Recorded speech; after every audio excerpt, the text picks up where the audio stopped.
Hola a todos, bienvenidos a Legacy, el podcast orientado a profesionales del movimiento humano y la salud. Continuamos con nuestra misión de compartir información para combatir la desinformación. Hoy con un invitado de lujo. Feli, bienvenido. Bienvenido, doctor. Gracias. Bueno, ¿todo bien, Vic, por allá? ¿Todo bien? Bueno, hoy tenemos el gusto de tener al doctor Max Moreira. Voy a dejar que él se presente. La última vez que lo vi fue cuando estaba empezando el SEACO, que estábamos haciendo varios por allá, y también él es emergenciólogo ya de bastante recorrido, entonces ya era conocido de hace tiempo, y es una persona que yo admiro mucho, y creo que es la persona de más peso cuanto a trayectoria que hemos traído por la cantidad de años que ya ha involucrado en salud. Entonces yo creo que es una persona que nos va a traer mucho que aportar a ojalá a nuestros oyentes. Doc, ¿cómo estás? Todo bien, bueno, muchas gracias por la invitación, un honor estar aquí, y bueno, vamos a tratar de sacarle provecho al espacio y de compartir. Realmente yo creo siempre que uno lo que hace cuando tiene espacios como este es construir conocimiento con la gente con la que uno comparte, más que, Claro. que uno diga cosas. Yo creo que más bien uno construye en conjunto. Entonces, muy honrado y muy contento de estar acá. Muchas gracias por sacar el tiempo, doctor, y Claro. acompañarnos. Vamos a tratar de sacar el máximo provecho a su espacio y a su tiempo. Y no, tal vez empieza por contarnos un poco sobre vos. Ya Feli dijo que yo era bastante viejo, digamos, más o menos eso dejó entrever, pero todo bien. Eso es debatible. Sí. Es que Feli es muy joven. Ese es el problema. Exacto. Aunque soy el que parámetro. Porque yo también estoy viejo en ese caso. Aunque soy el que se haya más hecho mierda, eso sí. Bueno, vamos a ver, bueno, yo soy médico, soy especialista en medicina de emergencias, esa es mi formación académica de base. Ya hace rato, digamos, mi residencia en emergencias yo la empecé en el 2004, así que tengo ya bastantes años de estar en el ámbito de la medicina de emergencias. En ese recorrido pues he trabajado aquí en varios hospitales, también estuve fuera del país trabajando en un hospital, en un centro de trauma, donde me formé en la parte más de trauma, y en los últimos años me he dedicado un poco más a la parte de rehabilitación cardiopulmonar y a la parte de prescripción del ejercicio, porque bueno, tuve la oportunidad de hacer una maestría en cardiología deportiva en Inglaterra. Entonces un poco ese ha sido como mi enfoque de los últimos años. La parte deportiva no es nueva, yo fui deportista desde chiquitillo. Mi deporte base es la natación, y después como buen nadador uno jugaba waterpolo, hacía triatlón, entonces yo me dediqué un poco más al triatlón y toda la vida he hecho deportes de endurance, algunas locuras últimamente con el trail y demás, pero digamos que activo físicamente siempre. Deportista y muy metido con la parte deportiva como médico, digamos, con equipos y demás, lo que eras. Ahorita nos puede contar en detalle eso, me interesa mucho. Okay. Y bueno, y ahora, como les digo, mucho en la parte de prescripción del ejercicio y de rehabilitación cardiopulmonar, con algunos proyectos tanto en la parte pública como privada. Y bueno, en medio de la pandemia, obviamente mi principal actividad fue la medicina de emergencias y estar ahí en la UCI del SEACO y bueno, esas locuras que nos sacaron, aunque yo no tengo pelo, nos sacaron canas verdes, ¿verdad? Pero bueno, me quitaron el poco pelo que todavía tal vez me quedaba. Pero bien, ese es un poco el resumen de la historia. No, súper bien, súper bien.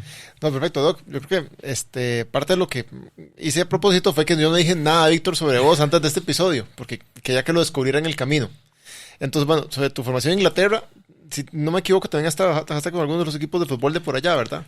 Vamos a ver, yo estaba en un hospital que es el St. George's, que es de la Universidad de Londres, y el grupo de cardiología de St. George's es probablemente uno de los 4 grupos más importantes en el mundo en el tema de enfermedades hereditarias cardiovasculares y cardiología deportiva. Y mi profesor principal, que es el profesor Sanjay Sharma, es probablemente uno de los gurús del tema de la cardiología deportiva, y es, por ejemplo, entre muchas otras de sus calidades, el director médico de la Maratón de Londres desde hace más o menos 2 décadas.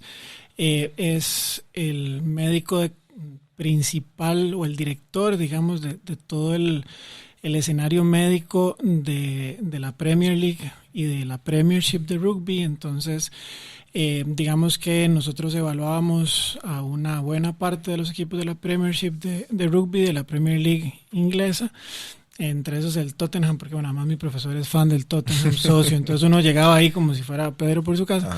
el Tottenham, el Chelsea específicamente, Fulham, el Manchester City, entre otros, digamos, y además también, evidentemente, con todo ese escenario, el grupo de cardiología del hospital daba soporte a diferentes equipos olímpicos y de élite, digamos, por ejemplo, al Sky de ciclismo, bueno, que ahora es el Ineos, pero en ese momento era el Sky de ciclismo, a los equipos olímpicos de remo, de ciclismo, a nadadores y diferentes, digamos, escenarios de alto nivel. Entonces ese era, digamos, que mi trabajo pasaba por ahí, digamos, en el día a día durante todo ese tiempo de que estuve allá. Increíble. Yo voy a empezar con un par de preguntas porque ya se me iluminó. Yo sabía que eso iba a pasar. Bueno, mucho gusto. Muchas gracias. Primero que todo, me encanta lo que acabo de escuchar, doctor, por muchas razones. Max, yo creo que está. Max, ok, sí, Max. Sí. Porque el hecho de que hayas sido deportista, ¿verdad?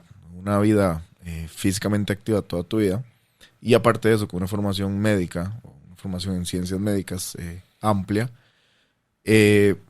básicamente está completamente alineado con lo que nosotros queremos con este proyecto, que es, no sé si Felipe te lo comentó fuera de cámaras, es tratar de buscar un punto medio, o lo que nosotros llamamos un territorio en común entre la evidencia científica y la parte experimental o de recolección de datos anecdóticos, ¿verdad? Entonces eso me encanta. Y quería preguntarte, en esta experiencia que tuviste allá, ¿qué tan frecuente es el tema de las hipertrofias patológicas del ventrículo izquierdo en futbolistas o en competidores de rugby que tienen una naturaleza parecida a la del fútbol? Ok, bueno, la miocardiopatía hipertrófica es una de las patologías, digamos, más frecuentes dentro de las enfermedades hereditarias cardiovasculares, que son las genéticas, no las congénitas. Eso es importante diferenciarlo. La epidemiología es diferente dependiendo de la región. Digamos que si vos revisas un poco la epidemiología más de Estados Unidos, ellos tienen una carga genética mayor en términos de encontrar más miocardiopatía hipertrófica en general, digamos, en los atletas, sobre todo en los atletas de raza negra. Y cuando se habla de la muerte súbita, digamos, que básicamente es cuando alguien colapsa súbitamente, tiene una definición médica, digamos, pero en términos prácticos es cuando alguien colapsa y hay que hacerle reanimación cardiopulmonar. Su casuística habla mucho más de miocardiopatía hipertrófica más que de otras patologías. Cuando uno revisa un poco la epidemiología en Europa, principalmente en Inglaterra, que vamos a ver, voy a hacer un pequeño paréntesis, en parte de lo que nosotros hacíamos allá como el grupo del hospital era dar el soporte académico a una fundación que se llama Cardiac Risk in the Young. Cardiac Risk in the Young es una fundación que hace tamizaje o estratificación de riesgo cardiovascular, por ponerlo así, a lo largo del Reino Unido y ancho, a lo largo y ancho del Reino Unido. Entonces, básicamente podés tamizar alrededor de 25,000 personas por año, donde lo que se hace es un cuestionario de salud muy básico para ver banderas rojas, que llamamos nosotros factores de riesgo específicos en términos de muerte súbita. Y se hace un electrocardiograma y a partir de ahí se define si la persona necesita otros estudios. Y esto es para la población en general, no solo para atletas. Entonces, tienen una casuística enorme y cuando uno revisa también algunos otros lugares, por ejemplo Italia o revisa Nueva Zelanda y Australia, la evidencia habla más de otro tipo, digamos, de patologías que son primordialmente las que llevan a muerte súbita. Y uno de los últimos estudios que hará un par de años, donde se hizo análisis patológico, digamos, de los corazones, que eso no es muy frecuente necesariamente en todo el mundo. En nuestro país realmente eso no se hace y ahí tenemos un subregistro en términos de muerte súbita, sobre todo en gente joven. Se vio que usualmente eran las canalopatías, que son más trastornos del ritmo del corazón y no del músculo cardíaco. La miocardiopatía hipertrófica es una enfermedad del músculo cardíaco. Que eso te iba a decir, que si puedes definirla así para aquellas personas que nos escuchan que tal vez están fuera de contexto, una definición ahí. Vamos a ver, yo creo que lo básico es entender que el corazón es una bomba que funciona a través de un circuito eléctrico y esa bomba es un músculo que se entrena y que puede, digamos, sobreentrenarse o sobrehipertrofiarse. Hay gente que tiene una carga genética que hace que con medio movimiento el corazón se hipertrofie y hay otra gente que no. En algunas poblaciones definidas étnicamente, como por ejemplo la población de raza negra, se da un poco más, digamos, la enfermedad de la miocardiopatía hipertrófica, y al final de cuentas es eso, es como que uno vaya al gimnasio y trabaje de más el bíceps y se hipertrofie excesivamente y que no sea un músculo necesariamente resistente, y que con el ejercicio sea un gatillo para tener una arritmia fatal o una muerte súbita. No sé si logré explicarme. Claro, no sé, voy a meter la cuchara. A lo que yo he leído también, bueno, el tema con la miocardiopatía hipertrófica es que la cara interna, digamos, muscular del ventrículo se pone como gruesa. Sí, y el corazón pierde un poco la habilidad como de estirarse. Pues sí, es una forma de verlo. De hecho, es sobre todo el septo, digamos, porque la pared del ventrículo izquierdo puede engrosarse, digamos, de manera fisiológica como una adaptación de las que pasan en el ejercicio, pero se da sobre todo en el septo, que es como la pared que divide las cámaras izquierda y derecha, digamos, ahí es donde sobre todo se da la hipertrofia, y hay diferentes tipos que puede ser más en la parte medial, más en la parte apical, digamos, del corazón. Y también de eso va a depender el impacto en la función del corazón.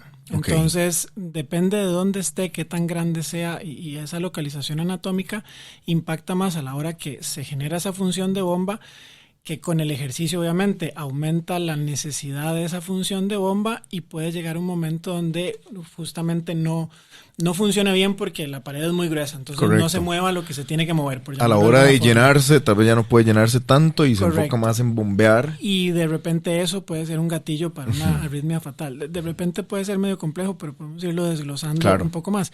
Y lo que me preguntabas entonces en términos epidemiológicos, se ve bastante desde el punto de vista de muerte súbita. Lo que se ha visto es que una canalopatía, un trastorno del ritmo del corazón que se llama síndrome de Brugada, no importa mucho el nombre, pero es una de las patologías que hay, que son como los cortocircuitos del corazón, es una de las más prevalentes en los jóvenes que tienen muerte súbita en la casuística más europea. De hecho, la italiana es un poco diferente porque tienen otra casuística donde es la displasia ritmogénica del ventrículo derecho, un nombre muy complicado, pero es otro tipo de trastorno muscular, digamos, del corazón, que es predominante en las muertes súbitas. Entonces aquí ¿Y este también es muy genético? Son todas enfermedades genéticas, son enfermedades hereditarias, están dentro del espectro de las enfermedades hereditarias cardiovasculares. Entonces aquí tal vez el punto con lo que me preguntabas es que depende de dónde tengas la casuística o el tipo de estudios, vas a encontrar una patología u otra más prevalente,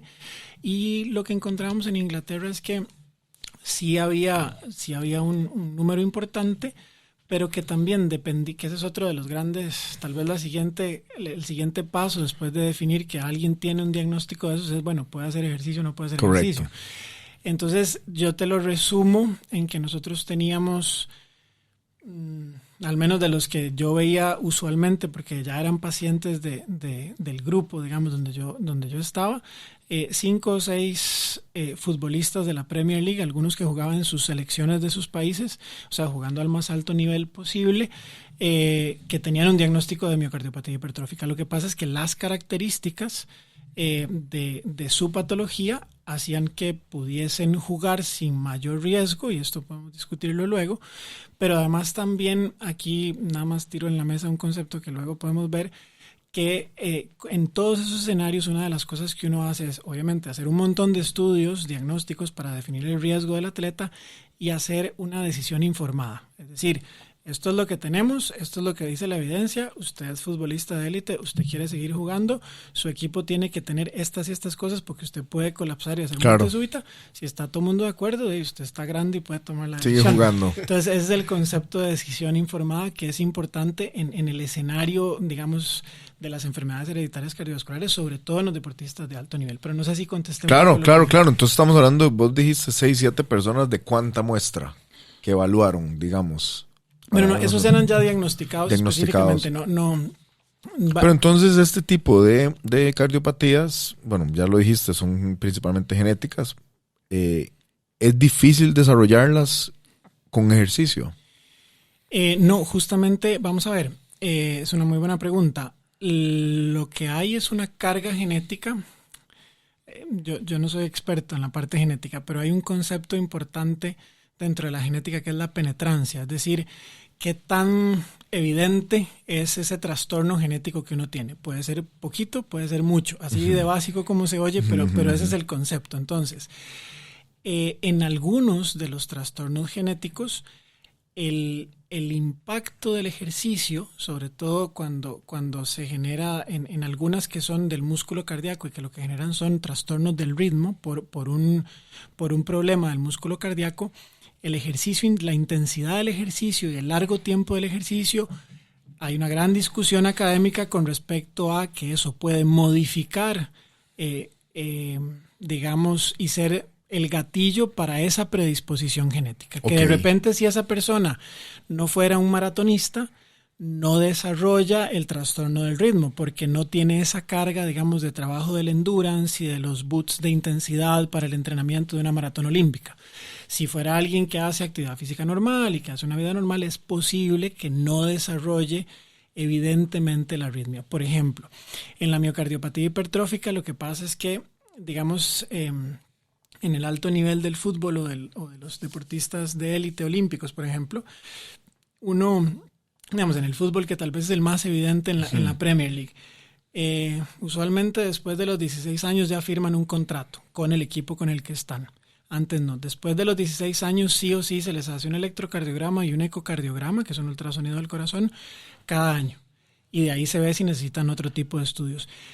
Y eso es porque la evidencia lo que ha demostrado es que si yo no tengo factores de riesgo, es decir, si nadie en mi familia en primer grado de consanguinidad ha tenido una muerte súbita y no tengo otros factores de riesgo, puede ser que yo no tenga nada, pero puede ser que lo desarrolle en el tiempo. Y lo que se ha visto es que el electrocardiograma es una herramienta sencilla y barata y que permite evaluar la evolución de la imagen, digamos, claro, que representa un poco la estructura del corazón y que muchas veces algunas de estas patologías se manifiestan a los 22 o a los 24 años. Entonces puede que el electro de los 16 años sea normal, el de los 18 años sea normal y el de los 20 ya no lo es. Entonces, eso es un poco el tema de la penetrancia y del desarrollo de la enfermedad. Hay yo sé que vos también tienes preguntas, pero es que este tema me fascina. Yo sabía que se llama tranquilo. Yo recientemente estuve leyendo unos estudios, digamos, que hablaban sobre la relación, digamos, o cierto tipo de correlación del entrenamiento de alta intensidad con tiempos no tan prolongados, inclusive tiempos moderados, o sea, cuando la actividad física, en cuanto a desarrollo del sistema de energía, es predominantemente anaeróbica, básicamente. O sea, algo de alta intensidad, moderada duración, digámoslo así, una correlación con este tipo de patología. ¿Hay algún tipo de evidencia que vos conozcas al respecto? Sí la hay. Es una gran discusión, digamos. Uno de los grandes escenarios donde se ha desarrollado esta discusión es en la parte derecha del corazón, porque si ustedes buscan la evidencia, la gran mayoría de cosas se basan en la parte izquierda. Y todo el mundo habla del ventrículo izquierdo y nadie habla del derecho. Del derecho ni de la aurícula derecha. Entonces, hasta que se hincha. Hasta que algo pasa, sí, exacto. Y hay una patología específica que es la displasia ritmogénica del ventrículo derecho, que es un trastorno, es una enfermedad genética del músculo cardíaco donde se cambia el músculo por fibrosis y grasa. Eso uno lo ve, digamos, con una biopsia o en una resonancia también uno puede ver algunos cambios específicos, una resonancia de corazón, básicamente eso es un gatillo con el ejercicio para un trastorno del ritmo que puede ser fatal. Pero también parte de la discusión es que esa era la única patología que se hablaba del corazón derecho. Y en realidad se ha visto que la displasia ritmogénica es una cuestión global, que también el ventrículo izquierdo lo sufre. Lo que sí es que lo que se ha visto es que en este tipo de patologías que tienen que ver con el trastorno del músculo cardíaco, parece haber una relación entre los boosts de intensidad y que la enfermedad se manifiesta. Okay. ¿De acuerdo? Pero a ver, depende del grupo que vos leas, te puedes encontrar que están a favor o en contra, porque sigue siendo una discusión compleja en términos de que para poder saber con exactitud eso, tenés que hacer una biopsia miocárdica. Si no, es muy difícil, digamos. Si no puedes tener el diagnóstico, pero no necesariamente puedes confirmar por qué. Y aquí nada más tiro otra cosa a la mesa. Que tal vez podemos decir que no es concluyente. Que no es concluyente. Y tiro otra cosa a la mesa que es importante en el concepto de cardiología deportiva, de lo que estamos hablando de este tipo de enfermedades, que es que uno no hace diagnóstico con una sola cosa. O sea, uno necesita el concurso de varias personas, de varios colegas y el concurso de varios estudios para tomar decisiones. No es que con un electrocardiograma yo dije no. Sí. No, porque es muy, muy riesgoso, justamente porque hay cosas que pueden semejar otras y puede que en realidad ese electro que no sea normal en realidad no tenga ninguna manifestación en otros estudios y la persona pueda seguir jugando, ese tipo de cosas. Entonces hay que tener mucho cuidado, pero sí, eso que vos decís es totalmente cierto, es una gran discusión. Pero entonces es un debate. Sigue siendo un debate. Sí, no, nadie te va a decir con certeza que sí, pero digamos, hay estudios que han planteado ya que sí, en algunas enfermedades como la displasia ritmogénica, cuando hay ya la carga genética, los boosts de intensidad pueden predisponer a. Lo que pasa es que hay que tener el dato, digamos, hay que conocer que la persona tiene esa enfermedad para, si no, de repente simplemente te la topas. Entonces, por eso es que los tamizajes o las estratificaciones de riesgo cardiovascular, como lo hacen en Inglaterra, son interesantes porque te permiten justamente ver el panorama y empezar a identificar dónde están los riesgos. Aquí en Costa Rica hay algunos colegas electrofisiólogos que saben mucho del tema, que han logrado identificar algunas familias en algunas zonas con algunas de estas enfermedades en particular, y eso es muy interesante. Lo que pasa es que no tenemos una base de datos tan amplia, digamos, en nuestro país como para poder definir con claridad todo, pero sí hay algunos colegas electrofisiólogos muy buenos que ya han ido haciendo... eso del tamizaje me parece increíblemente maravilloso, o sea, porque literalmente estás empezando a poner banderitas, y banderitas que te van a ir guiando, ¿verdad? Y igual ese es otro debate grande, digamos, pero porque digamos, si vos ves las guías americanas, bueno, norteamericanas, específicamente de Estados Unidos, digamos que ellos no creen tanto en el electrocardiograma como herramienta, y sino que basan en la historia clínica del examen físico y nada más. No todas las escuelas de Estados Unidos, pero hay una buena parte que sí.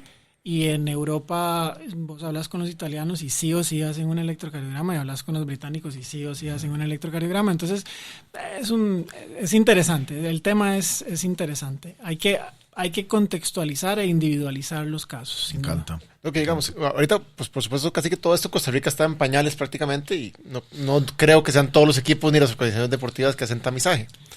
No. Entonces, bueno, como esto lo escuchan muchos entrenadores y demás y todo, ¿cuál sería su recomendación en cuanto a tamizaje? ¿Se lo deberían hacer todas las personas, solo personas de alto rendimiento? ¿Y en qué debería consistir más o menos? Mucha pregunta más compleja. Vamos a ver, desde el punto de vista de la evidencia científica, en términos de buscar algo, el tamizaje se lo debería hacer todo el mundo. ¿Okay?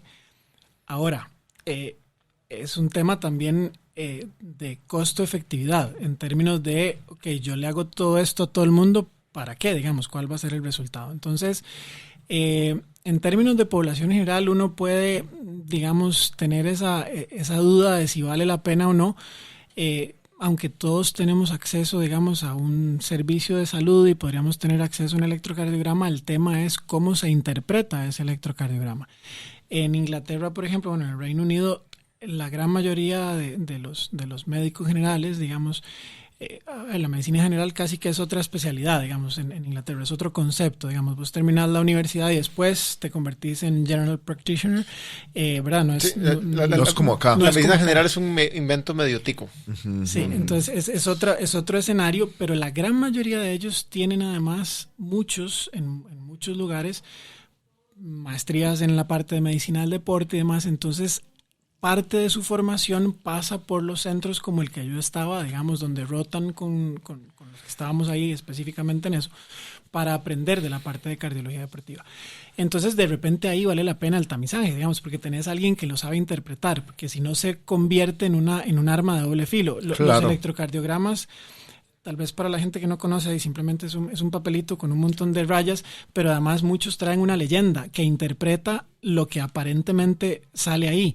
Y desgraciadamente hay mucha gente que lo que lee es eso, no interpreta lo que está viendo. Entonces, ahí está el detalle, digamos, ese es el problema. En eso tengo una anécdota chulona. Una vez cuando yo trabajaba en un servicio de emergencias, para molestar a un colega, le poníamos un sticker encima de la interpretación. Entonces, sí, para que el hermano pudiera leer. Entonces siempre lo veía y lo ponía contra la luz. Sí, entonces, ahí, digamos, hay que tener cuidado con cómo usa uno las herramientas de tamizaje. Eso, digamos, en términos de la población general, porque además casi que es una decisión de política de salud pública. En el Reino Unido tenés una fundación que hace eso y todo bien, digamos, ella consigue sus fondos y va por todo lado y lo hace gratis para la gente. Pero bueno, si no tenés eso, casi que es una política de salud pública que tenés que desarrollar y eso cuesta plata. Entonces, ahí, digamos, yo tendría mis reservas porque estamos hablando de otro escenario. En términos deportivos, si vos estás hablando de un equipo de élite, un equipo profesional, yo no entendería por qué no hacer el 100%. Tamizaje como corresponde. Y el tamizaje como corresponde mínimo si uno sigue las guías de la FIFA, del Comité Olímpico Internacional, o sea, las guías por las cuales se rige todo el mundo, hablan de mínimo un cuestionario de salud orientado a los factores de riesgo principales, un electrocardiograma y un ecocardiograma. Entonces, eso es lo mínimo desde el punto de vista cardiovascular. Hay otras, a partir de ahí uno decide si la persona necesita otras cosas. Es más, ya que estamos en la época de pandemia, cuando uno revisa las guías que salen ahora, digamos, bueno, ahora hará 8 meses, con respecto al retorno a la competición de los atletas, uno lee la guía y dice, ok, si el atleta estuvo bien, tuvo COVID, pero no le pasó nada y está en todas y no tiene ningún síntoma posterior, necesita una revisión general por el médico, digamos, encargado, y lo básico es el electrocardiograma. Entonces ya ellos asumen que la gente igual ya tiene una base de revisión cardiovascular previa. Aquí estamos muy largo de eso, pero en un equipo profesional yo no entendería cómo no. O sea, lo entiendo en términos económicos, pero claro, no en términos conceptuales. Totalmente. Y aquí creo que ni siquiera es una discusión económica, es que a veces ni siquiera está el concepto, ¿verdad? Entonces creo que nos falta ese paso. Y en la población activa físicamente, yo creo que si nos compramos las tenis, nos compramos la panta, nos compramos la bici, yo creo que hay que hacer la inversión, digamos, porque al final se trata de poder hacerlo de manera segura y de manera prolongada, ¿verdad? Entonces, obviamente hay todo un tema de prescripción del ejercicio, digamos. Pues yo estoy de acuerdo con vos, o sea, honestamente me encanta que lo haya dicho porque yo opino lo mismo. En una persona que sea físicamente activa, bueno, y ahorita vamos a hablar de eso, sobre cuáles son esos principales riesgos, ¿verdad? Que también están inherentes a la actividad física, o que usted ha podido evidenciar o ver en la práctica y en la evidencia. El hecho de, si usted invierte y quiere tomar un rol activo en su salud, un electrocardiograma, o no sé qué opinas de las pruebas de esfuerzo. Ahora podemos... Creo que es un must, o sea, deben de hacerlo. Sí, ahí sí hay un detalle importante que creo que el doc lo está queriendo decir. No debería ser solamente irse a pagar a hacer un electrocardiograma, porque hay algunas clínicas que ofrecen eso. Claro, sí.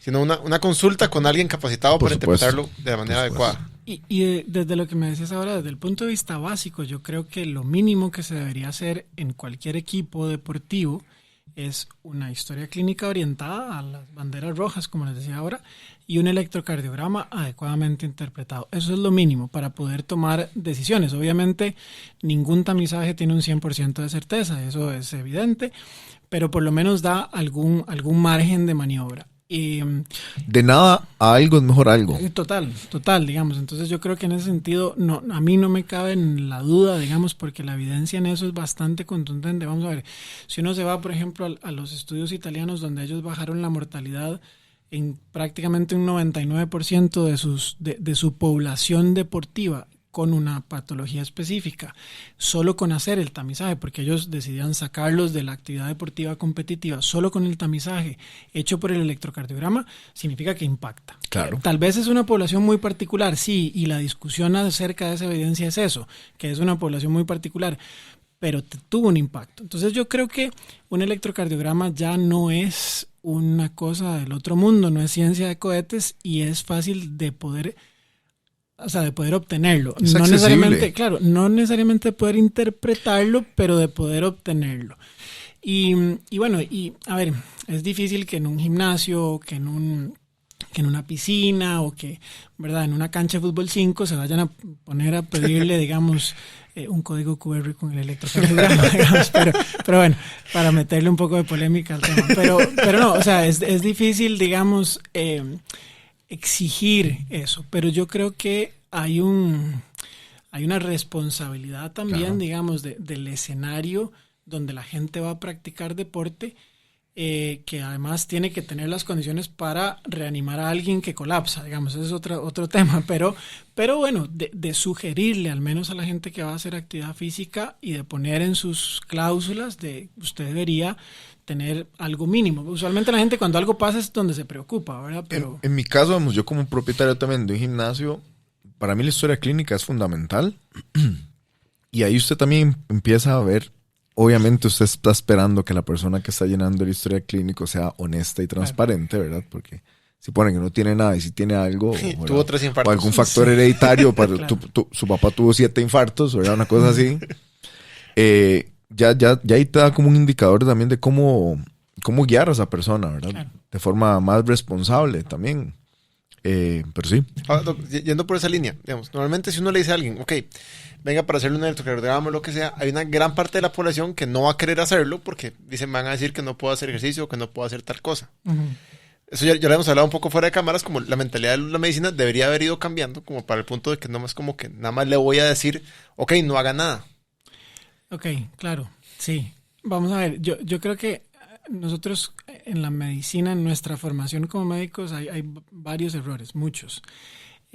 Uno de los grandes errores que yo creo es que a nosotros nos forman para, entre comillas, curar, cosa que nunca hacemos, creo, digamos, como que, no sé, matizamos un poquito lo mal que se siente la gente, pero yo creo que nunca curamos a nadie, pero nos forman en teoría para eso. Nos forman para tratar, pero nunca nos forman para prevenir. Y menos para prescribir cosas como el ejercicio, digamos, algunos locos que nos gusta el tema y que bueno, todo bien, pero entonces carecemos de elementos preventivos en nuestra formación. Entonces a la hora que le vamos a decir a alguien que le vamos a hacer un electro, lo hacemos para ver si no se va a morir de algo, pero no como para explicarle, vea, es que esto forma parte de la prevención para que justamente usted esté bien. Eso no lo entendemos. Entonces creo que nuestra cultura también en general es muy así. O sea, la gente se va a hacer un examen porque cree que tiene algo. Lo que yo llamo que aquí somos reactivos, no proactivos. Correcto. Somos muy reactivos. Entonces, digamos, en ese sentido, el empezar a cambiar, digamos, o a romper ese paradigma de la prevención como un elemento fundamental para la práctica sana de la actividad física, cualquiera que sea, desde caminar hasta, digamos, los grupos por edades que hacen maratones o que hacen triatlón o los deportistas de élite, yo creo que eso no debería ser una pregunta de ¿lo hacemos o no lo hacemos? Eso debería estar claramente definido. Y en el tema del deporte de élite eso está definido. Lo que pasa es que está definido pero dejado al libre albedrío, digamos, de los países y de las federaciones que lo hacen de una u otra manera. Obviamente, como decíamos ahora, hay un tema económico que juega, pero bueno, es un elemento que está ahí, digamos. Entonces, que más bien parte de la discusión, digamos, de las federaciones, por ejemplo, debería ser, bueno, tenemos cuánto presupuesto vamos a destinar para esto y por qué, y si no tendríamos que ver cómo lo conseguimos. Entonces, es parte de cambiar como esos paradigmas. Claro. Entrando en el tema de los principales riesgos cardiovasculares o cardiopulmonares que tiene la persona físicamente activa, ¿cuáles serían, Max? Y recomendaciones. Ok, digamos que la primera cosa que uno tiene que hacer es dividir a la población en 2 grandes grupos. Y esa división es una división arbitraria, porque hay que poner un número. Entonces, en las guías está planteado menores de 35 años y mayores de 35 años, por la simple razón de que se considera que los menores de 35 años lo que van a tener si tienen algo es una enfermedad hereditaria cardiovascular, un poco de lo que hablábamos, y por encima de los 35 años lo que se considera es que serían enfermedades adquiridas por malos estilos de vida, lo que sea que ustedes imaginen que es un mal estilo de vida, ¿de acuerdo? Ahora, hacer guardias y eso. Ese tipo de cosas, digamos, no dormir. De privación de sueño. Exacto, ese es un punto fundamental. Sí, totalmente. Uno con el ejercicio como que trata de empatar la cosa, pero igual uno va perdiendo el partido. Entonces, el tema es que en este momento en nuestras sociedades básicamente ese 35, o sea, antes uno no esperaba tener a alguien con un infarto a los 35 años, ahora es normal, ¿verdad? O sea, es una realidad. Sí. El tema de la obesidad, el tema de las patologías crónicas como hipertensión, diabetes, los síndromes metabólicos, etcétera, eso uno lo ve mucho más temprano que antes. Pero digamos que está esa división arbitraria en términos de edad, pensando en lo que les acabo de decir. Entonces, ahí uno define qué tipo de estudios se le hace a cada población y por qué. Y el riesgo principal es una muerte súbita, ¿verdad? Ese es como el riesgo principal. La causa, usualmente en menores de 35 años, va a ser enfermedades hereditarias cardiovasculares, que como hablábamos al puro principio, depende de dónde se tome la información, va a ser una patología u otra. Sin embargo, la evidencia más contundente lo que habla es que menores de 35 años, al análisis del corazón, digamos, desde el punto de vista patológico, son corazones estructuralmente normales, pero usualmente en la genética lo que se ha visto es que son canalopatías, o sea, trastornos del ritmo del corazón, y uno de los principales es el síndrome de Brugada, que es raro desde el punto de vista epidemiológico, más en nuestras poblaciones, es mucho más frecuente en poblaciones del sudeste asiático. Pero bueno, eso es lo que hay de evidencia, digamos, de la evidencia sobre todo europea. Y en poblaciones mayores de 35 años, el principal factor de muerte súbita básicamente es la enfermedad coronaria, el infarto del miocardio. Y también hay una población con miocardiopatía hipertrófica que no había sido diagnosticada y que, bueno, hace muerte súbita por un trastorno del ritmo, pero sobre todo la enfermedad coronaria, digamos. Entonces, ahí es donde uno ve, digamos, que ese es el principal riesgo y esas son como las principales patologías, y ahí uno define un poco cómo va a estratificarlos o estudiarlos. Entonces, por debajo de los 35 uno asume, sin mayores factores de riesgo, que con una historia clínica dirigida y con un examen físico, evidentemente, que sea normal, sobre todo desde el punto de vista cardiopulmonar, y con un electrocardiograma normal, no tiene mayores factores de riesgo y por lo general podría, digamos, uno darle luz verde para la práctica deportiva. Por encima de los 35 años, ahí se vuelven más importantes los factores de riesgo familiares y los personales y los estilos de vida. Entonces ahí uno tiene que definir qué tipo de estudios le va a hacer y muy posiblemente necesite un par de cosas más. Y ese par de cosas más abarcan muchos estudios. Entonces, lo históricamente usual ha sido la prueba de esfuerzo convencional, que es una herramienta que tiene una validez en un escenario muy particular. Y el escenario particular es en pacientes de riesgo cardiovascular, para definir si se van a infartar o no. Más o menos ese es el punto, digamos, porque además el protocolo normal que se usa o los protocolos que están orientados a esa parte justamente buscan esto. Y a ver, yo un poco como digo siempre a los residentes, a mí no me crean a mí, uno va y ve las guías, las últimas guías europeas, digamos, sobre infarto y sobre el tema de cardiología deportiva, dejan a la prueba de esfuerzo convencional en un escenario muy particular, pero ya no es el primer paso, ¿de acuerdo? Entonces, no es que no se necesite, es una de las herramientas, pero hay otras cosas que también hay que hacer. Entonces, dentro de esas otras cosas también está el ultrasonido del corazón, el ecocardiograma, está el ecoestrés. De hecho, por ejemplo, uno también tiene que discutir cuál estudio tiene mayor sensibilidad y especificidad para las mujeres, por ejemplo, porque no funciona igual, porque es lo que ha visto, digamos, la epidemiología. Son estudios más observacionales, pero es lo que hay, digamos, de evidencia. La ergoespirometría, que es la prueba de estrés de ejercicio con consumo de oxígeno. El TAC de coronarias, el angioTAC de coronarias, que en poblaciones mayores de 40 años, sobre todo hombres, es probablemente el estándar de oro en Europa y en Estados Unidos, y que uno debería recomendar que si se va a hacer un solo estudio, probablemente en el paciente hombre mayor de 40 años con algún mínimo factor de riesgo, el angioTAC de coronarias es el que debería escoger antes que cualquier otra cosa. A ver, una prueba de estrés de ejercicio en cualquiera de sus modalidades puede ser importante, porque hay 3 o 4 opciones, digamos. Pero el angioTAC de coronarias es lo que va a ver el lugar donde yo estoy pensando que puede haber un problema, que básicamente es la enfermedad coronaria, que es lo que hablamos, por un tema epidemiológico. Entonces, pero bueno, digamos, esto también es romper un paradigma, porque no es lo usual. Y ¿qué tan accesible es eso acá? Ahora más, digamos, de hecho en la caja se hace, no tan frecuente como uno quisiera, pero se hace. De hecho hay Hay varios tags en proceso de compra, en algún momento llegarán, pero digamos, el concepto está y se hacen. Y en la parte privada hay lugares donde se hacen, y no es que son baratos, digamos, pero hay buenos tomógrafos y hay buenos colegas que saben reportar, digamos, las tomografías de coronarias, entonces es una herramienta muy útil. Y la otra herramienta, que en enfermedades, por ejemplo, como las enfermedades hereditarias cardiovasculares es el estándar de oro, es la resonancia magnética de corazón.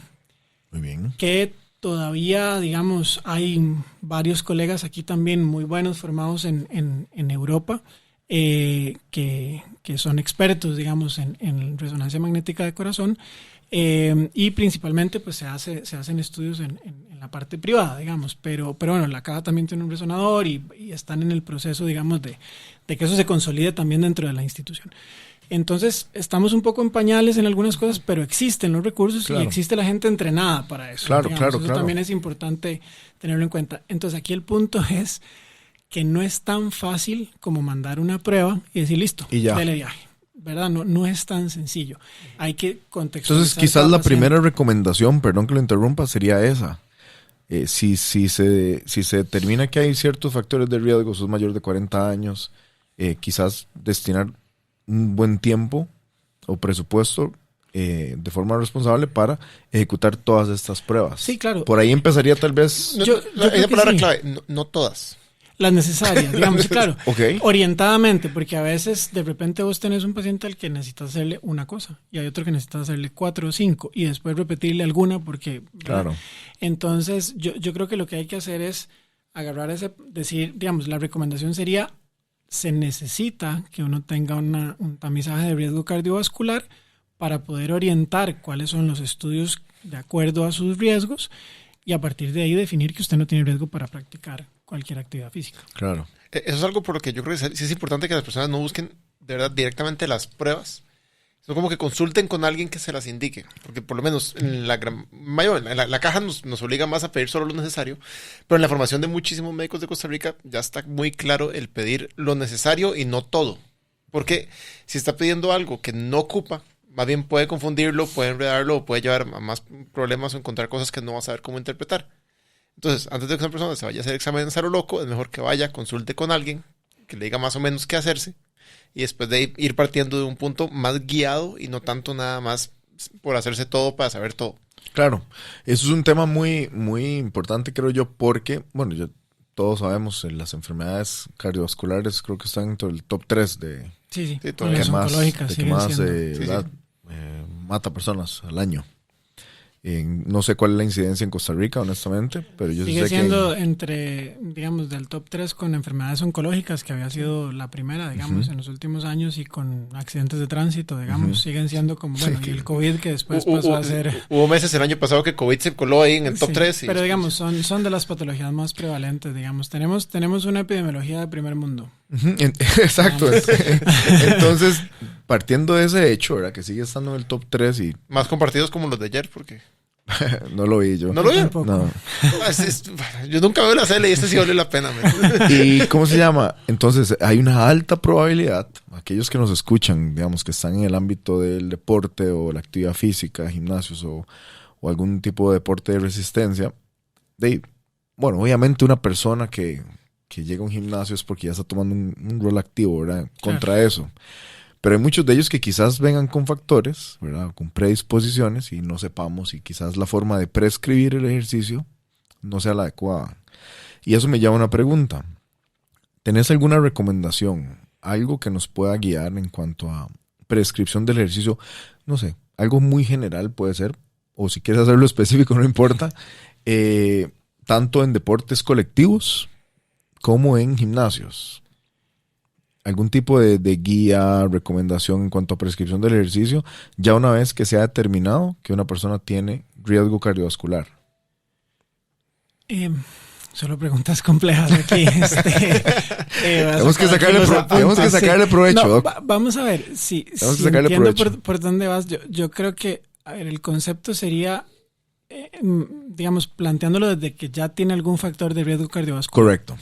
Ok, yo creo que lo que hay que definir es qué es ese factor de riesgo cardiovascular y cuál es la enfermedad que tiene, porque en realidad, digamos, no existen contraindicaciones para hacer actividad física, claramente, desde el punto de vista cardiovascular, pero nosotros tenemos pacientes con marcapasos, con cardiodesfibriladores, con resincronizadores, que justamente la actividad física bien prescrita les minimiza su riesgo de arritmia, digamos. Por ejemplo, es parte del escenario en el que nos movemos. Entonces, aún en pacientes con alto riesgo cardiovascular como estos, la adecuada prescripción del ejercicio para la rehabilitación o para post-rehabilitación cardiopulmonar es necesaria. Entonces, yo creo que lo que hay que establecer es cómo evaluar su capacidad cardiopulmonar. Digamos, ese sería como el paso 1, porque hay que tener alguna herramienta para evaluar la capacidad cardiopulmonar y hay muchas, desde una caminata de 6 minutos hasta el test del escalón, test de fuerzas como con el dinamómetro, que no es tan accesible, digamos, pero que también te puede servir para sacar formulitas a pie y entonces definir capacidad cardiopulmonar. La caminata de la milla, por ejemplo, dependiendo del tipo de paciente que tengas, puedes usar esas herramientas o una ergoespirometría, una prueba de estrés de ejercicio con consumo de oxígeno, digamos que sería el estándar de oro para eso. Pero el primer paso sería evaluar la capacidad cardiopulmonar y a partir de ahí definir entonces cuáles pueden ser las intensidades de acuerdo a los umbrales, digamos que los puedes sacar un poco a pie o no, digamos, o vistos digamos en una ergoespirometría para definir cuál va a ser esa prescripción y dónde vas a trabajar ese paciente. Normalmente, en los pacientes con riesgo cardiovascular, nuestro objetivo a la hora de rehabilitarlos es mejorar su capacidad aeróbica. Entonces, nosotros lo que hacemos es trabajar. A eso quería que llegara. Okay, súper. Bueno, me tardé un montón, me di como 7 vueltas. Pero me encanta. Entonces, es trabajar en digamos, lo que fisiológicamente uno consideraría el umbral aeróbico, que podemos discutir mil sobre cómo plantearlo, pero digamos, el concepto del umbral aeróbico. Y después, la otra cosa que para nosotros es fundamental es el trabajo contra resistencia.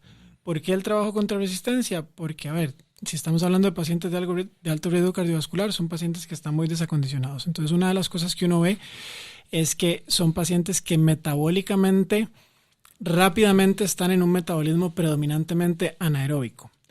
Si no me logro explicar bien, me detienen. No, va perfecto. Se emociona. Víctor se emociona de una forma tan impresionante cuando se dice la palabra anaeróbico y aláctico. Entonces realmente el rango inicial de trabajo es muy cortito porque rápidamente generan lo que fisiológicamente se considera o se llama acidemia, digamos. Entonces están en un metabolismo predominantemente anaeróbico.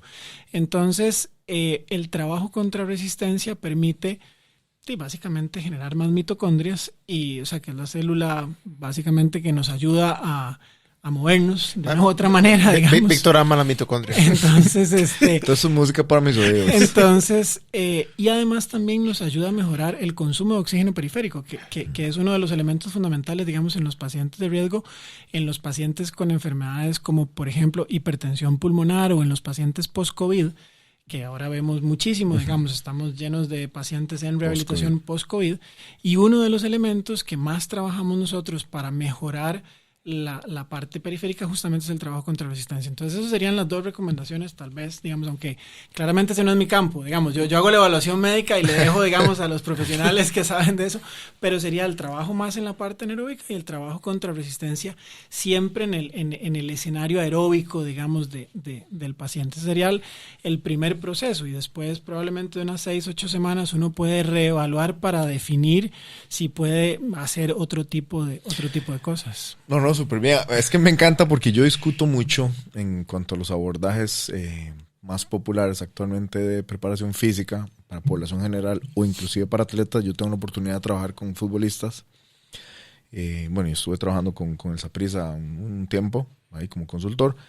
El hecho de enamorarse solo de la alta intensidad y se ha, digamos que satanizado hasta cierto punto el trabajo aeróbico de baja intensidad. Por algunos otros mitos y lo voy a decir, tonteras, desinformación meramente, pero desde mi opinión, ¿verdad?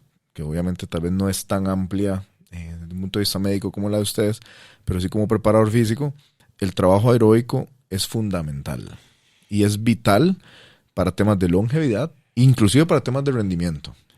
Claro, yo creo que también hay que... Y estoy de acuerdo, perdón, en lo de la contrarresistencia, por supuesto. Yo creo que también hay que separar, vamos a ver, un tema es el deportista de élite y otro tema somos los mortales. Claro, entonces, los Weekend Warriors. Yo, digamos, quisiera hacer ejercicio toda la vida, lo que sea que eso signifique, digamos, yo no quiero lesionarme, a mí me gusta competir, digamos, en lo particular, pero a ver, yo quiero seguir haciendo actividad física. Entonces, tengo que buscar un balance en la forma, digamos, de entrenamiento. Evidentemente, el tema de la alta intensidad y estas cosas del EPOC y todas estas cosas que se venden un poco, a ver, que son conceptos fisiológicos reales. Son digamos, matices. Pero, a ver, para que uno pueda hacer intensidad, tiene que tener base aeróbica. Gracias. No hay forma de que uno haga intensidad sin base aeróbica. Yo voy a decirlo, y en mi caso, pues nosotros evaluamos, hacemos la prueba que se llama Maximal Aerobic Velocity, a cualquier persona, se puede hacer desde 6 minutos, 12 minutos, y ahí se sacan los cálculos, se saca su umbral y demás, su potencia aeróbica también, y en base a eso, nosotros lo que buscamos primero, antes de que una persona pueda hacer alta intensidad, es que su recuperación en 60 segundos... apenas llega al umbral 60 segundos después, sea mínimo de 30 bits. Bueno, eso es algo que yo extrapolé de un profesor australiano que lo utilizaba en rugby, de hecho, y ellos lo relacionan mucho con salud cardíaca.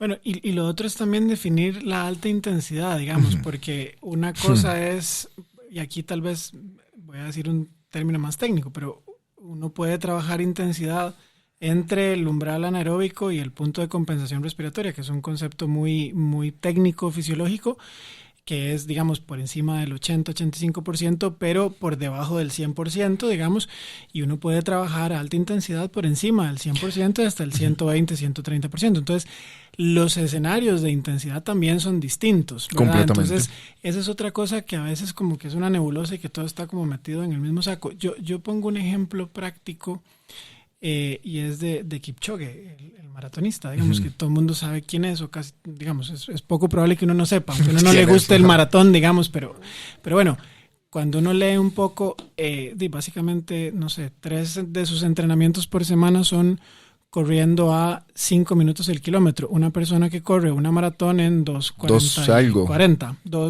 digamos, él lo corre a 2:45 minutos el kilómetro. En competencia. Y sale a trotar a 5 minutos el kilómetro. O sea, eso es como caminar para él. Entonces, claro. Si él puede hacer eso, yo no sé por qué uno no puede. Digamos, obviamente, esos 5 minutos por kilómetro de Kipchoge son 8 minutos por kilómetro, no sé, digamos, obviamente hay que adaptarlo, pero a lo que voy es que si él hace eso, digamos, si uno quiere seguir algo, pues si ese es el ejemplo, pues significa que uno podría hacerlo y probablemente le va a ir bien. A mí lo que me gusta es ver como factores en común, y yo digo lo mismo, si la mayoría de élites en sus respectivos deportes tienen ciertas prácticas que les han ayudado a mantenerse no solo en el más alto nivel, sino de forma sostenible, sostenible en el tiempo, ¿por qué no emularlas? ¿O por qué no entender o buscar cuáles son esas cosas que hacen? Y una de esas, eso que acabas de decir, para ponerlo en otras palabras, es el hecho de ondular las intensidades. O sea, no siempre tenemos que entrenar en una zona de alta intensidad. Hay mucho valor también en entrenar en una zona de moderada y baja intensidad. Y bueno, y también yo creo que depende mucho del objetivo. Por eso yo hacía la diferenciación, digamos, entre los atletas de alto rendimiento y los mortales, porque al final, si yo lo que quiero es mejorar mi salud, yo necesito ciertas cosas. Si yo lo que quiero es ir a hacer un medio Ironman, yo necesito ciertas cosas. Si yo voy a hacer un maratón, pero también si voy a hacer un maratón, no es lo mismo si pretendo correrlo en 2:30, así pretendo terminarlo en 5:30, que es exactamente igual de válido, pero que la forma de entrenar y de enfrentar la competencia va a ser distinto. Yes. O si voy a hacer, no sé, este fin de semana hubo una carrera de trail en la zona de Santa Teresa y Cabuya por ahí, no es lo mismo enfrentar 25 kilómetros ahí a 25 kilómetros en la calle.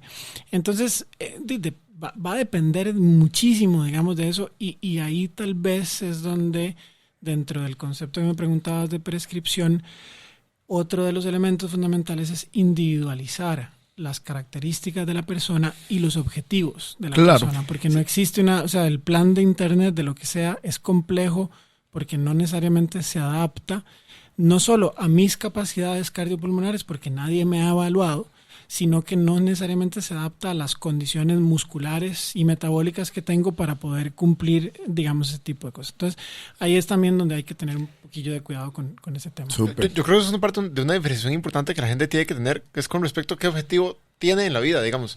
Ya después de que alguien, no sé, teóricamente haya sido estratificado y demás, y llega y me dice, bueno, ahora quiero, no sé, ser el nuevo campeón de maratón, bueno, está bien, pero su primer objetivo es alcanzar salud y salir del sedentarismo. Luego es terminar una maratón, luego es X, digamos, y hay que llevarlo por paso dependiendo qué es el objetivo. Entiendo que no siempre el principal objetivo va a ser salud. Entonces, puede ser que alguien quiera, no sé, llegar y ser campeón olímpico sin importar que cueste. Bueno, pues eso se puede hacer, pero ya se va a desviar de otro tipo de objetivos, otro tipo de cosas. Y alguien que está buscando una meta meramente de salud, tal vez no debería ver a esa persona como el mejor ejemplo. Sí, son escenarios totalmente diferentes. Nosotros con los pacientes que tenemos tanto digamos, donde yo estoy en la caja como en el otro proyecto en privado, siempre, digamos que vacilamos en términos de que les decimos que nosotros los estamos entrenando para ir a las Olimpiadas, porque al final de cuentas los principios básicos del ejercicio son los mismos. Así es. ¿Verdad? En el contexto de cada uno, pero es muy interesante cómo, digamos, uno logra ver en personas que tienen 60 años de edad y 60 años de no hacer ejercicio, como 2 semanas de moverse les cambia la cara, la vida, todo, digamos. Maravillas. Entonces, yo creo que también ahí es donde uno ve el impacto de hacer una adecuada evaluación. Claro, terminan ahí, desgraciadamente, porque estamos tratándolos porque algo les pasó. Digamos, uno quisiera haber llegado antes, claro, que es un poco lo que nos falta, digamos, en nuestro medio. Pero bueno, logramos un impacto, modificamos conductas, les damos herramientas, los educamos con ciertas cosas, y yo creo que también eso es muy interesante, digamos, dentro de los procesos de evaluación y de prescripción del ejercicio en un escenario particular. Claro. ¿Tienes una pregunta? No, dale. Yo tengo una, y es por pura curiosidad. ¿Qué tan inofensivo o no inofensivo es el prolapso de la válvula mitral? En realidad es inofensivo, digamos, como entidad, si no viene acompañado de nada más y si no hay cambios, digamos, a lo largo del tiempo, usualmente no pasa nada. Al final, cualquier patología de la estructura del corazón, lo primero que hay que hacer es darle seguimiento. ¿De acuerdo? No da un stop para el ejercicio, y el prolapso de la válvula mitral, digamos, es uno de los hallazgos más nobles dentro del... ¿Es común? Relativamente, sí, relativamente. A mí me llama la atención porque en mi gimnasio han habido 20 casos. Por eso es que lo tenés metido. 20 casos. Yo digo, ¿cómo es posible? Yo, ¿es en serio? O sea, entonces yo me tuve que dar la tarea de investigar, indagar un montón, ¿verdad? Por dicha. Y la siguiente pregunta sería, entonces, ¿una persona podría realizar actividad física de forma segura, tranquila, con ese tipo de diagnóstico? A ver, esa es una pregunta difícil de responder en esta mesa, en términos de que habría que definir si el resto de la estructura está bien, porque ese puede ser un hallazgo asociado a otras cosas. Okay. Entonces, por lo general, el hallazgo en sí no representa una patología de la estructura del corazón que impacte la hemodinamia, es decir, la función, digamos, tanto de bomba como de otros del escenario cardiocirculatorio, digamos.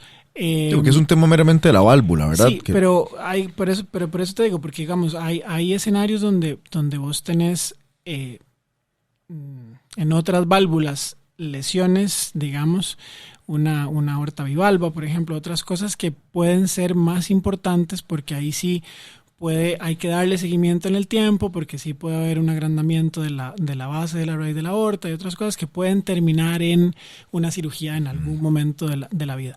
Este en particular, digamos, no es de las que a uno le preocupan, pero lo que hay que tener claro es si toda la estructura del corazón está bien, si no hay ninguna repercusión hemodinámica, si el resto de estudios que se hacen están bien, usualmente no debería haber un problema. Pero aquí vuelvo, digamos, al caballito de batalla de la multimodalidad diagnóstica y definir cada paciente individualmente para poder, digamos, decidir si ese hallazgo, porque puede ser un hallazgo incidental, es importante o no en el contexto de cada paciente. Eso sí.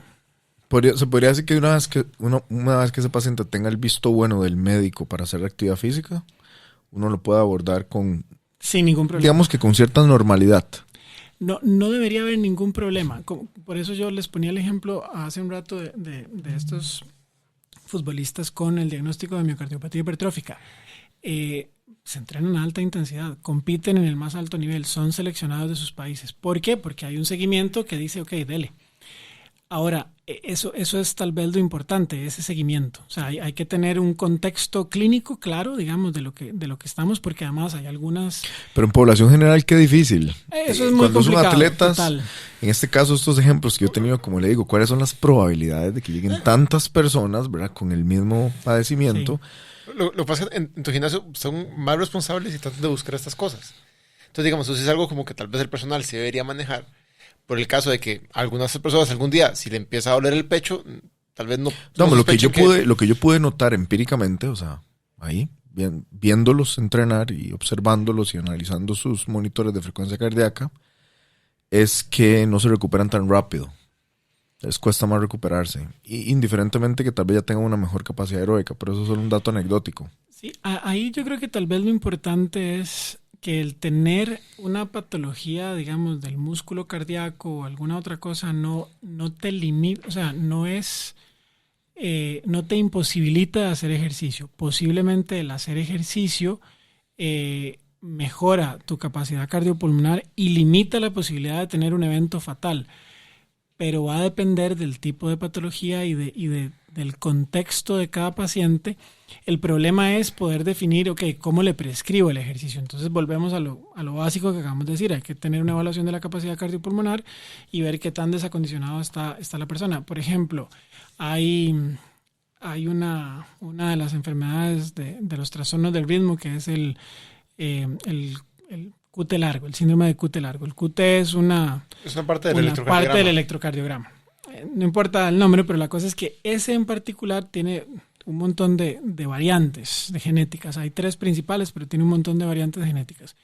En una de ellas, la inmersión al agua genera el trastorno del ritmo fatal, por ejemplo. Entonces, si tenés un nadador que tiene en particular ese trastorno, pues posiblemente tu recomendación va a ser, no puedes seguir nadando competitivamente. Pero si tenés un corredor, tenés que evaluar para definir, porque a veces con cierto tipo de medicamentos puedes controlar la posibilidad de que haya una arritmia fatal y la persona puede seguir haciendo X actividad física. Entonces, por eso es que hay que ser muy claro. Individualizar mucho. Y hay que tener el concurso de otra gente. O sea, claro. yo creo que una de las cosas que uno aprende y que yo siempre he sido fanático del trabajo en equipo, aunque a veces no funcione, pero yo creo mucho en eso. Yo creo mucho en el concurso de otros profesionales médicos o de otras áreas en el manejo de un paciente o de una persona, porque al final el objetivo es ese. El objetivo no es ver si yo sé mucho o poco, sino que el objetivo es que lo que yo le pueda aportar va a servir, pero yo tengo que saber hasta dónde están mis límites, y un poco en los proyectos en los que yo estoy justamente somos varias personas de diferentes enfoques que a la cual yo puedo ir y decirle, mira, necesito un ecocardiograma para ver estas cosas, ¿por qué no revisamos esta prueba? ¿Por qué no te parece que mejor buscamos para hacer una resonancia magnética y qué tal la reporte? Claro. Porque, ¿verdad? Ese tipo de cosas. Yo creo que ahí es donde, cuando uno tiene los casos complejos, es donde uno aprende más de la necesidad imperiosa de trabajar en equipo, digamos. Claro, 100% de acuerdo. Es increíble que el tiempo vuela tan rápido, o sea, ya llevamos 50 y... se me fue rapidísimo, sí. 9 minutos, ¿verdad? Bueno, y podríamos seguir hablando, ¿verdad? Como siempre nos pasa en todos los episodios, que se desarrolla la conversación y yo sé que quedan cosas por abordar todavía. Feli, no sé si tienes alguna pregunta de cierre para Max. Yo creo que nada más sería como, si hay algún mensaje que quiera dejar al final, nada más, y ¿Alguna ¿Y recomendación dónde podemos? en general? ¿Vos tenés redes sociales? Exacto. ¿Te expones información de alguna forma? Sí, o... sí, no las muevo mucho, soy muy chava para eso, digamos, pero sí ¿Dónde? tengo, digamos. ¿Algún lugar donde puedan...? Hay una página en Facebook que es Max Moreira Medicina y Deporte, digamos que esa es como mi marca. Súper. No se mueve hace meses, pero ahí está, Ahí digamos. está. Y bueno, está el Twitter también, que de vez en cuando comparto algunas cosas, pero admito mi falta de apego con la producción de Todo bien. material ahí. Estoy seguro que está muy ocupado en otras cosas. Igual con esto le vamos a dar un empujón, entonces. Bueno, súper. Pero bueno, digamos, yo creo que hay el Twitter de Max Moreira Medicina y Deporte o el Facebook, y el correo sería info@medicinaydeporte.net, que si alguien tiene alguna consulta, Por digamos, supuesto. ese sería como el lugar. Entonces, bueno, eso es, está el Instagram, pero no es de Medicina y Deporte, pero bueno, igual, ahí está. Ahora que es más famoso el Instagram, claro, que cualquier otra cosa. Entonces, pero bueno, yo creo que el mensaje, digamos, primero agradecerles, porque la verdad es muy, muy rico poder discutir de estas cosas en estos escenarios, y si uno puede aportarle algo a la gente, impactar aunque sea una persona, yo creo que ya uno logró el objetivo. Y yo creo que en estas cosas, como les decía al inicio, uno construye conocimiento. Tal vez lo importante es, primero, que la gente se mueva. Yo creo que ese es el mensaje fundamental, y eso es, creo que un poco lo que ustedes pregonan aquí. O sea, hay que moverse, pero hay que moverse adecuadamente, y ese movimiento tiene que ser prescrito por los profesionales adecuados, que creo que sería el otro mensaje. Y hay que evaluar nuestra capacidad cardiopulmonar para poder movernos de manera segura y no tener una muerte súbita. Yo creo que ese sería como el tercer mensaje, digamos, que yo dejaría aquí, digamos, más allá de las pruebas y demás. Yo creo que eso es como lo que engloba un poco lo que nosotros desde el espacio donde yo estoy tratamos de desarrollar.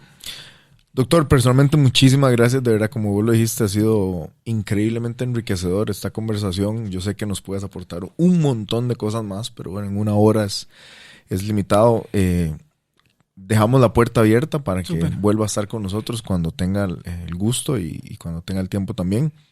Y Feli, también muchísimas gracias. No, listo, muchas gracias a los dos, de verdad, y Doc, de verdad, muchas gracias por sacar el tiempo. Estamos muy agradecidos. Para eso estamos. Y a todas las personas que nos escuchan y nos ven, los invitamos a que visiten nuestro canal de YouTube y que se suscriban. Próximamente lo voy a estar poniendo en redes sociales con el link de acceso directo. Y ya saben, si les gusta y creen que esto tiene valor o puede impactar la vida de alguien, como también lo dijo Max, por favor compártalo. Y nos vemos en el siguiente episodio.